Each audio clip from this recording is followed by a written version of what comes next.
Professor Trapido, thank you for joining us. Thank you, Sam, for having me. Pleasure to be here. Well, so the title of your paper references a penalty for women who produce novelty in their work, who are innovating. Is there evidence of such a penalty? The evidence is there. The evidence pre-exists my work. The evidence mostly comes from settings where innovation and creativity are welcome or are encouraged. It comes from companies, and it comes from the management literature. And in that sort of literature, what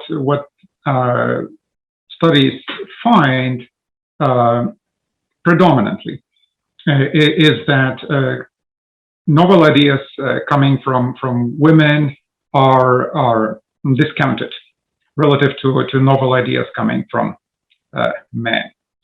There is also evidence, a little bit of evidence to the contrary. There is much smaller body of evidence from the same settings, from settings that are businesses, companies, a little bit of that coming from experiments. There is some shreds of evidence that it can actually go the other way as well. There may be no female penalty for novelty, and there is at least one study I found that says that women's novelty is in fact welcomed and valued above men's novelty. What my question there was is how that would apply, how this evidence would map on settings where creativity, the value of creativity is ambivalent. So whereas in companies, at least in their officially stated policies, they welcome creativity and innovation. There are all sorts of settings where creativity may be welcomed, but also discounted. So does the research show that men also pay a penalty for novelty? I mean, is it that, or there's just that most of the research is showing women pay a penalty, and some of the research reverses that and finds that men pay a penalty? But okay. Yeah, so mostly it's a female penalty, and yes, so there are two aspects here. One is how the penalty is a comparative aspect here, whether women's creativity is undervalued relative to men's creativity. Mm-hmm. And then there is a question of whether creativity is undervalued generally. Mm-hmm. So including men's creativity. So for the second question, whether creativity is undervalued generally, is penalized generally, again, the evidence is mixed. The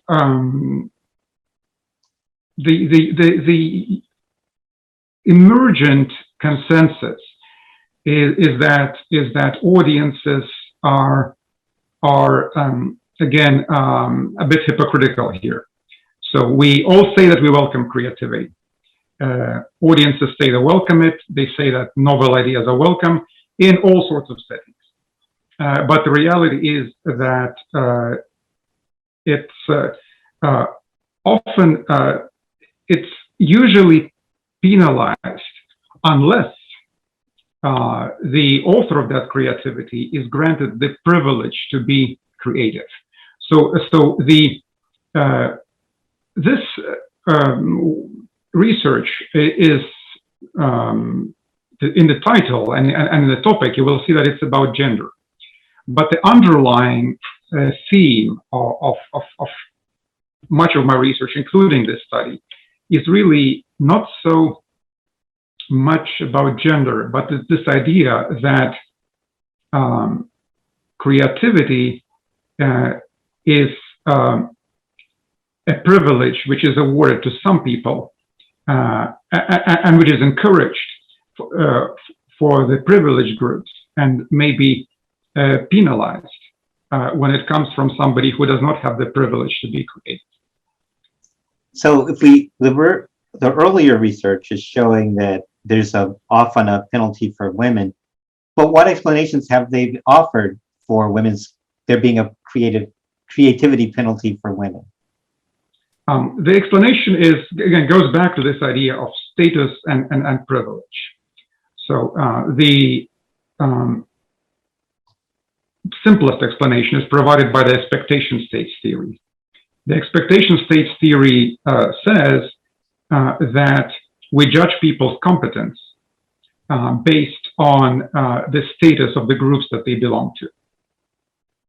So if you belong to a high status group, we tend to judge you to be more competent in whatever you're doing, including more competent in producing creative work.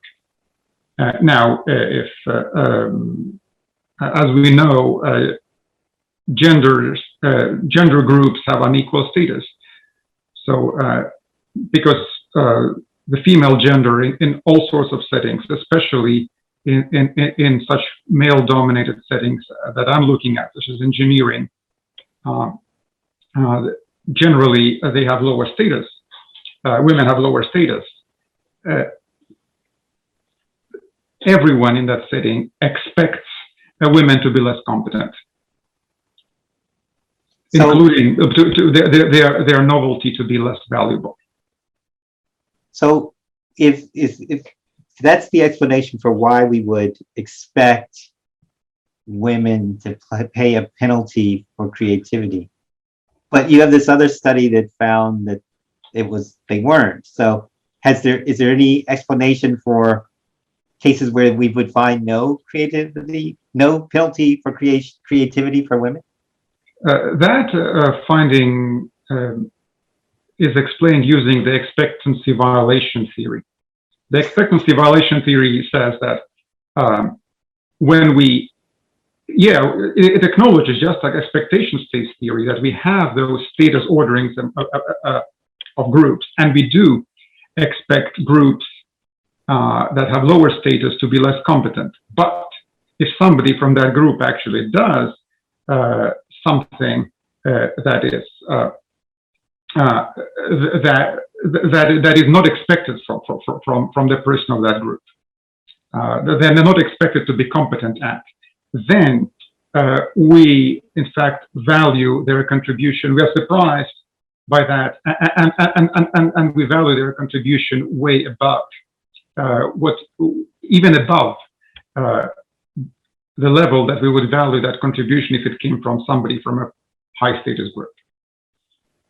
So that's kind of by way of background, the literature as it exists before your analysis, and you use data on scientists in the field of information theory. Yes. Why information theory, and what can we learn from information theory, from a study of information theory? What's important about that setting, not so much that it is information theory. Information theory is a branch of electrical engineering that is concerned with mathematical representation of stored and transmitted information. So it's the math that powers our communication. It's the math that powers our cell phones. It's the math that powers routers, internet technologies. What matters here is not so much that it is information theory, but what matters here is that they're looking at a setting where the value of novelty is ambivalent. So unlike those companies that at least profess to welcome novelty, we know that in science, novelty is a double-edged sword. Novelty may be welcomed, and people may be welcoming for novel ideas because they're novel. They may also discount them because they're novel. So does the female penalty for novelty exist where the value of novelty is ambivalent? Is one question that I'm asking here using this setting. And the second question is, why might that penalty vary. So the pre-existing literature shows that this penalty varies. We may wonder to what extent it varies, but it definitely varies to the extent that it can even potentially be reversed. So why does it vary? That's what the context lets us answer, and it took many years to collect the data from that context, but this context is manageable in the sense that the data that are needed to answer those questions could be collected in a reasonable amount of time. Well, how do you identify novelty? I mean, I'm just trying to think about looking at some kind of work product. I guess I can identify it more easily if I actually am in the area and know the domain. So, but because I would recognize something that was new. But how did you identify something as novel or more or less novel, more or less creative than some other work, or compare them? Yeah, the usual way how novelty is measured in innovation literature is it's measured as the unusualness of how the novelty is unusualness. It's unusual use of pre-existing elements. So the measure that I use is it captures the unusualness of co-citations of pre-existing papers in the focal publication relative to the pre-existing literature. So the more unusual your way of how you combine new ideas, the more relative to what existed before, the more novel your contribution is. Okay, and then what signals, how can you identify that something's been recognized, or more recognized than something else, or less recognized than something else? Yeah, the measure of recognition in this work is how much the contribution was cited. So it's citations that the article has received. So the idea would be, if people are citing it, then they're influencing the field, and people are recognizing the work. They don't cite it. If they don't cite it, then they aren't recognizing it. Citation is a recognition of impact. There are of course negative citations. There are some papers do get cited for non-good reasons, but that's uncommon. So when you looked at the degree to which novelty was recognized when it was produced by men versus women, what did you find? Well, we find that there is indeed a female penalty for novelty. Indeed, the more novel the contribution is, the less it's cited when it's produced by a woman. And the same does not apply to men.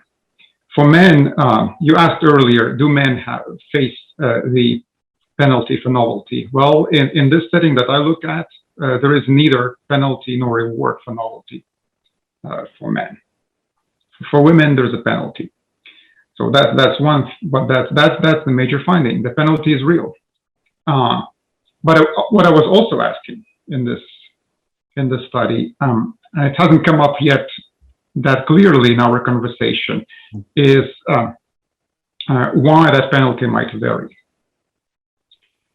So when you say the penalty varies, are you saying it varies, like some women pay a penalty and others pay less of a penalty or no penalty?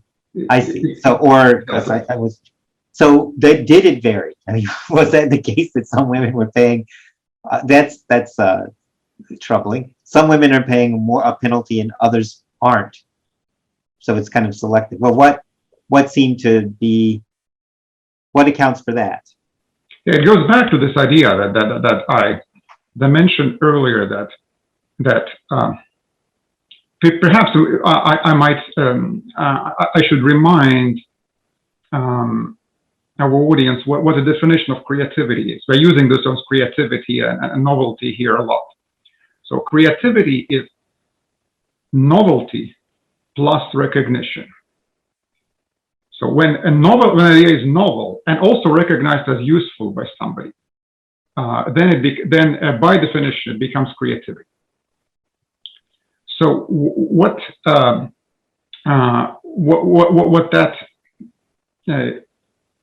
implies is that there is evaluation here going on. Anyone can try to produce something novel, but whether or not that novelty is recognized as valuable, it depends on your audience. It's a social process, and the audience may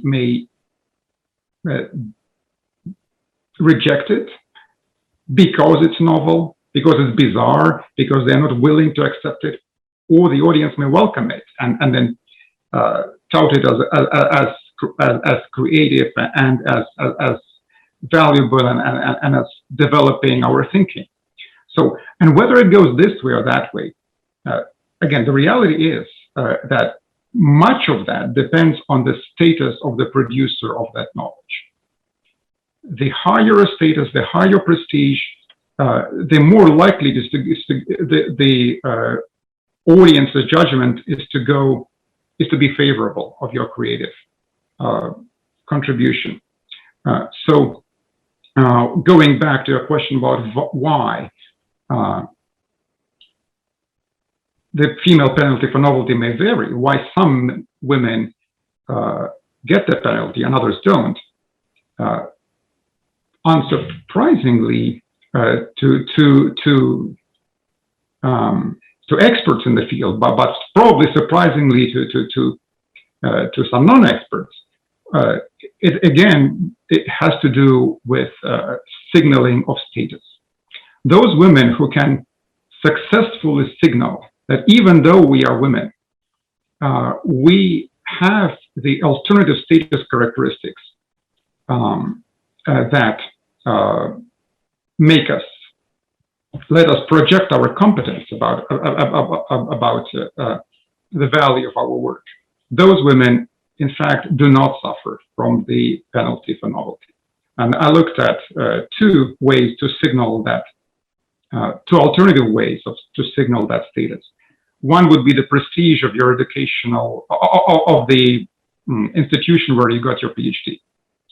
So those information theorists who got their degree from top institutions, those female information theorists who produced highly novel work, they did not suffer penalty for the novelty of their work if they came from those institutions. It's those who did not come from those top institutions who suffered the penalty.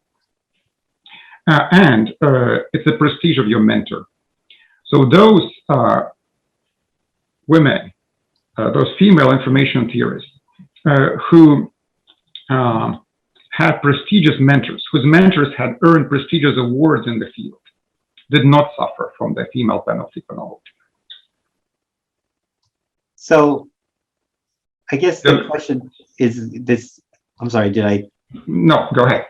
So this, before we move away from, I mean, I see what you're saying, but before we move away from this definition of creativity that it's social, I just want to check my understanding. So the argument is, tell me if I'm wrong. The argument for why creativity is a social, one argument anyway, is that if someone produces some novel product, it creates some novel product, right? It puts things together in a way that's not been done before, but nobody picks it up. It doesn't go anywhere. And so then it kind of just is an interesting idea, potentially interesting idea. But the act of creation requires something to be done. It requires action. It's an action.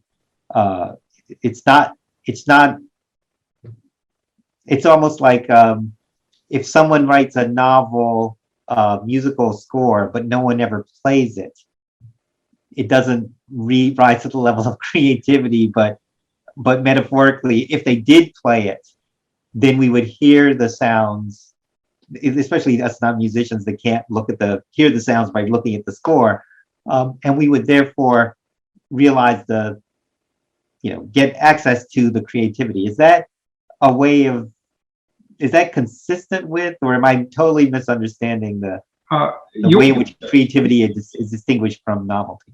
You're halfway there.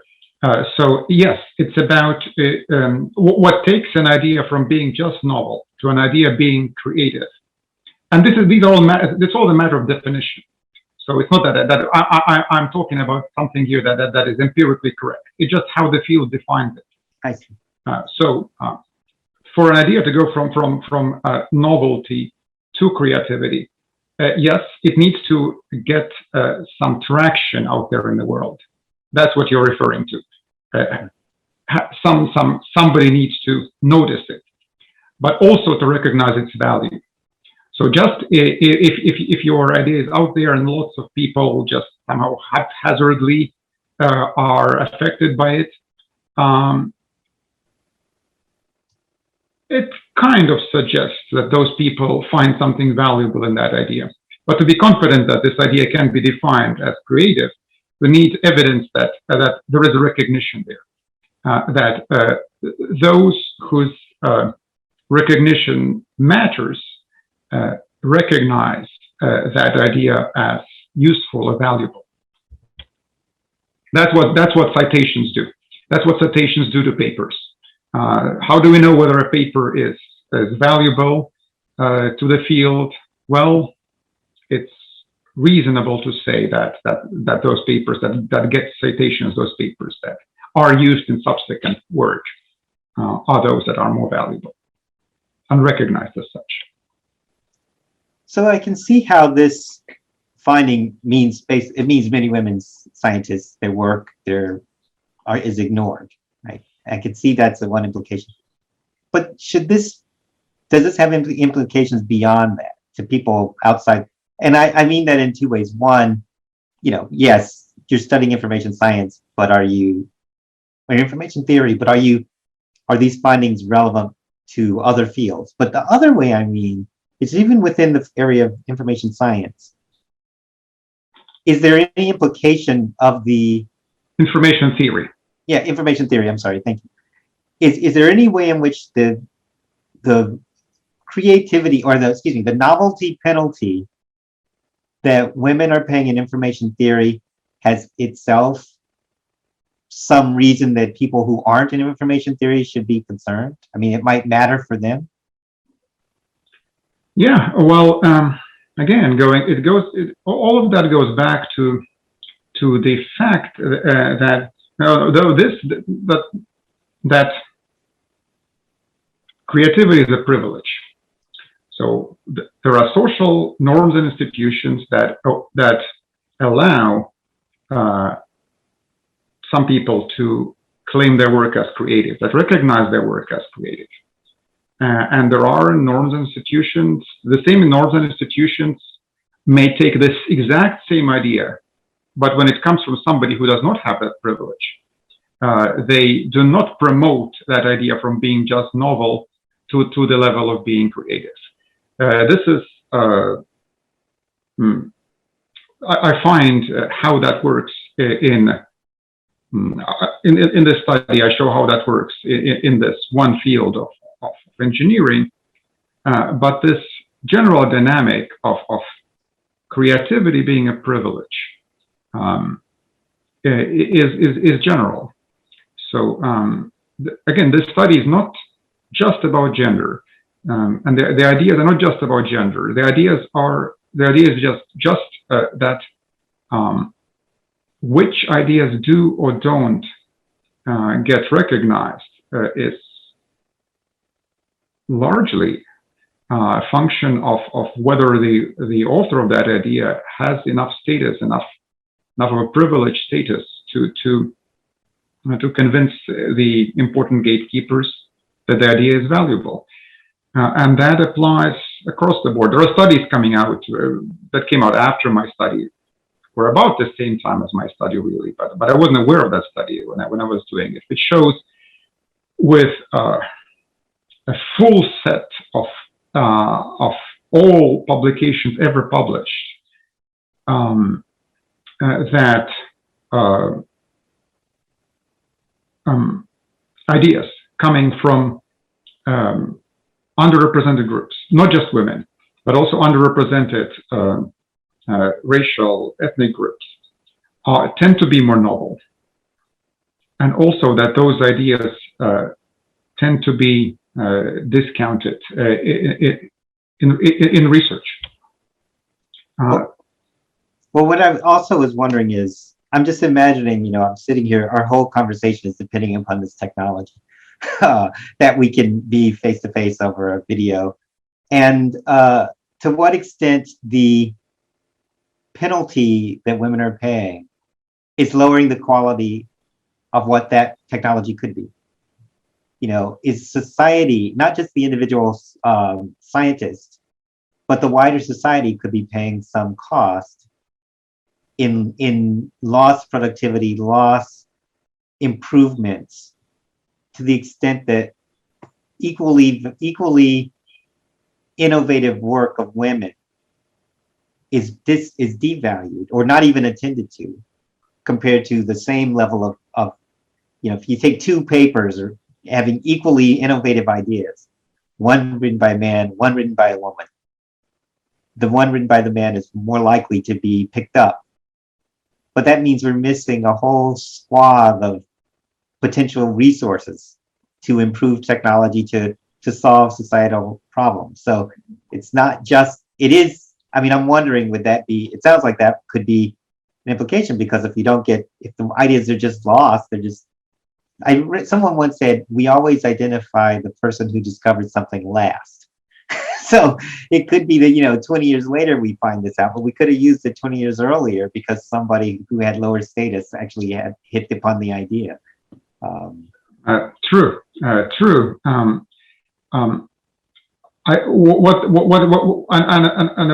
What's also happening here is that people get discouraged. So it's not. We don't know what the quality of those ideas that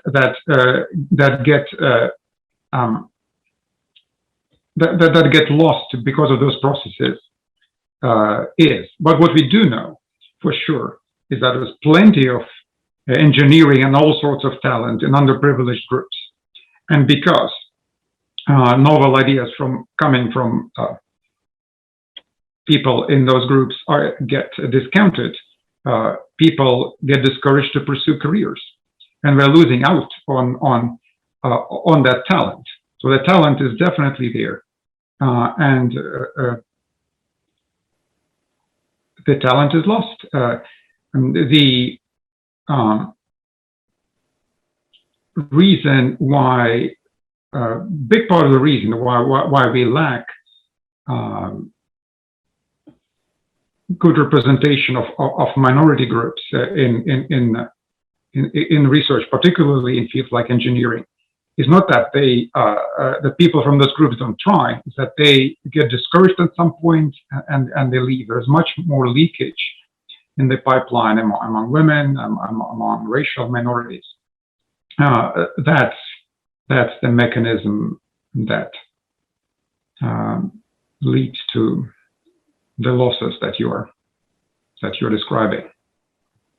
So, given your findings, and this is probably stretching beyond your findings, but what would you say to those interested in gender equity or just general equity in recognition and reward in various domains, especially if they're in a position to care or make a difference? I mean, do you have any insights or suggestions or words you would give them as they think about,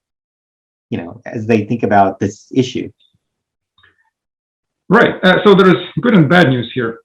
The bad news is that is what we already said several times, is that there is indeed a penalty for novelty for underprivileged, coming from people who are in underprivileged groups.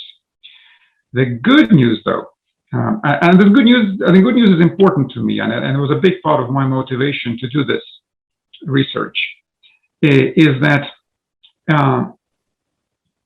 this penalty or this bias is actually, what's the right word? I want to say flexible, but it's not just flexible, but it may actually completely go away.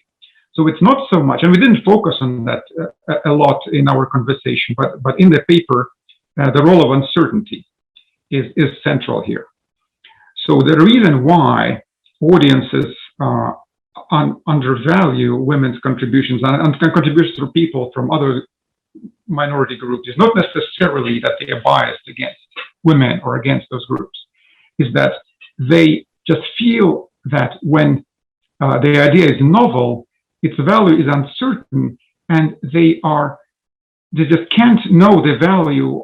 It's difficult by definition. When an idea is novel, it's difficult to know its value, and definitely difficult to get an objective measure of how good it is. And we know from research, and there is substantial research in economics and also in sociology, that when we are not sure about the value of something, we are very much tempted. We are more tempted than we normally are to act on to judge the value of to deduce the value of that contribution from the status of its producer. So it's not necessarily that audiences they discriminate against women who produce novel knowledge, but when something is highly novel, they are so uncertain about its value. They just don't have an objective measure of how to know whether it's valuable or not, that they're just very tempted to look at who the author is and go with the status of that person as a proxy for the quality of the contribution. But the good news here is that if those audiences who are uncertain, who are looking for signals of quality, if they're given a better signal than gender or other characteristic which we know is irrelevant to the quality of what you do, something like the prestige of your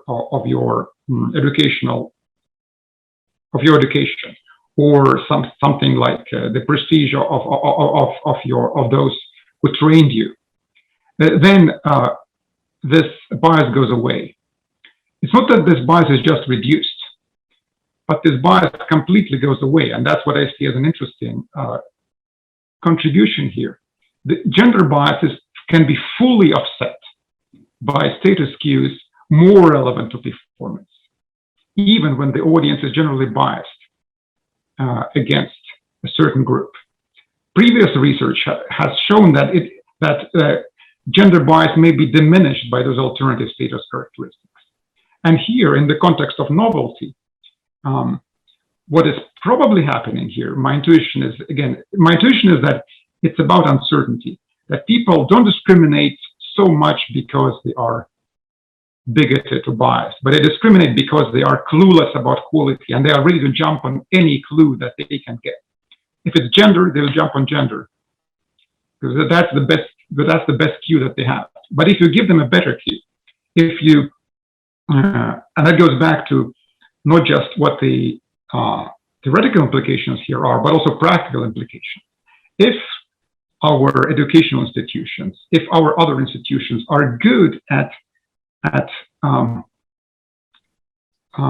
bestowing those alternative status characteristics on women and other underrepresented groups, those who have those characteristics, they may suffer from no bias at all. This bias may completely go away, at least in the context of novelty. The bias against novelty. I can imagine that in other contexts, the bias will stay. But this bias against novelty, there's something unusual about it. It's highly driven by uncertainty, not so much driven by by just gender bias, but more driven by, I don't know what the quality of that is. Let me grab at the cue that's available. Well, the one thing I would say, I mean, I agree, there's something positive about that. It's not such an ingrained bias that nothing can overcome. That's great but there is an interesting implication in what you're saying. It's still that someone is treating gender as a quality cue, but it's not. And if anything, some of the research that you said indicated that the work of this underrepresented members of underrepresented groups are more likely to be novel. It's actually being used the opposite way. That's like, so in other words, it should be, if they're going to use that cue at all, should be thinking, wow, this is something written by a woman. Women are more likely in this field, more likely to do. So in other words, I mean, I'm not saying you have to, one has to go that far, but even the use of a socio-demographic cue to substitute for uncertainty doesn't seem to be a full embrace of the mantra we get in science that, it's the work and the quality of the work, and there's something going on there. But as you said, the interesting finding of this paper, one of the real interesting findings of the paper is that it finds that actually, with other information that gets overcome, that the people who certain women are paying no, that explained that variation that you said, that some women are paying a penalty but others aren't. Well, now we have a good sense of some reasons why. So that's something to regard as, a positive development. Agreed. So your message would your message to this wider set of people that might be interested be that don't lose heart? If this actually is something that can be, it's not necessarily going to be biasing, that there are ways around this. The message is that when it comes to evaluating novelty, the bias is really brittle. It's really brittle. It is there. I agree with you that there is a downside to the optimistic message that we are still using our biases, but that's because scientists are just as human as anybody else. But it's easily overcome by feeding more relevant, by feeding cues that are more relevant than gender. So what we observe here, not directly, but indirectly, what we observe here is that yes, we're using gender as a proxy for quality, but we are also very aware that it's a bad proxy, or at least those scientists, they're aware, so they're willing to completely abandon that if you give them a better proxy for quality. Well, in a world where we're getting so much that it seems hard to make a difference, to see something make a difference is really encouraging. So, Professor Trapido, I want to thank you for doing this very important work and for coming on and sharing it with us today. I appreciate it. It was a pleasure. Thank you, Sam.